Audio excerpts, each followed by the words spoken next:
ఆధ్వర్యంలో నిర్వహించే క్రీడల శిక్షణ శిబిరాన్ని విద్యార్థులు సద్వినియోగం చేసుకోవాలని ప్రాథమిక పాఠశాల ప్రధాన ఉపాధ్యాయురాలు చిత్తలూరి వెంకటరమణ నర్సమ్మ శుక్రవారం మండల పరిధిలోని వేంపట్టి గ్రామంలో కబడ్డీ క్రీడాకారుల శిక్షణ శిబిరం డైరెక్టర్ చిట్టిపాక మహేష్ ఆధ్వర్యంలో నిర్వహించి ఉచిత శిక్షణ శిబిరాన్ని స్థానికులతో కలిసి రామ నర్సమ్మ ప్రారంభించారు.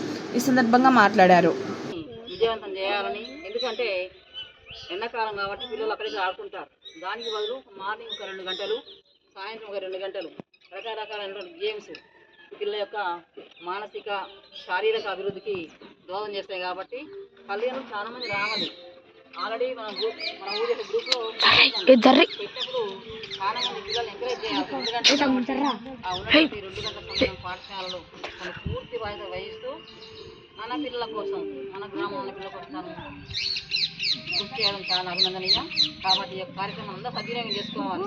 ఎందుకంటే మార్నింగ్ చేసేటువంటి యొక్క వాళ్ళ యొక్క ఆటలు కానీ మన శరీరానికి మనసుకు చాలా ఒక రకమైనటువంటి ఉత్తేజాన్ని కలిగిస్తాయి.